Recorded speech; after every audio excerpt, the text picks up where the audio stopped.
Hello, everybody, and thank you for clicking in the We'll Fix It team. I'm going to run through a quick repair procedure, and we'll see what happens here at the end of this. But we're going to replace an AC compressor on a 2012 Kia Sportage. This one's all-wheel drive with a regular 2.4-liter four-cylinder engine, and I've got it on the lift, and I've got a few things already removed, so to give you an idea what we've got to do here. So hold on one second. What I've done is remove that bottom little belly tray that's sitting right there. Just the clips came out really easily. I used a pair of dikes and went there and kind of like just, would work. Took a flathead screwdriver, went on both sides of it with two flathead screwdrivers. So I came at it from both ends and kind of got it started. And I go by on my dikes and I pull them things off. Those things off, not them. I'm gonna start working on my grammar.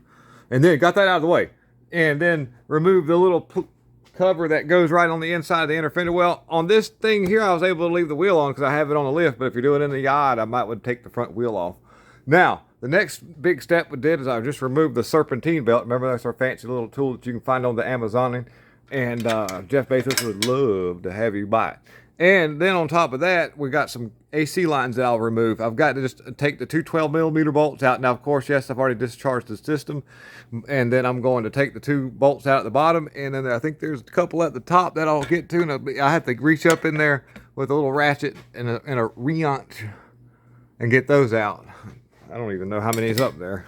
Looks like there's, with looking at the compressor over here that I got to put on, it looks like there is two.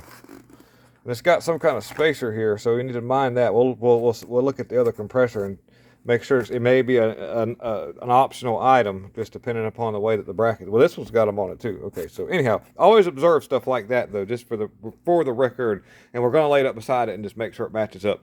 So we've got a total of 4 bolts to get out, and then we'll get this thing out of here and then swap it back out. And so, just for a quick run through, in case you're just trying to do this on your own, don't watch a huge long video, you see what I did there. Now, this thing will come out pretty easily. It's not one of the harder compressors. It's just kind of got to work from the bottom, and you have to be okay with that.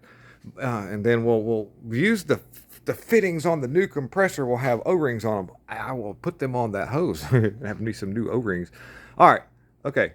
Thanks, guys, and appreciate you guys for watching. Yeah, and I'll do all kind of other infos as quick as I can so people can get in and get out. We've got a lot of stuff going on. It's a big, busy world we live in. Thank you for tuning in again. We'll Fix It team.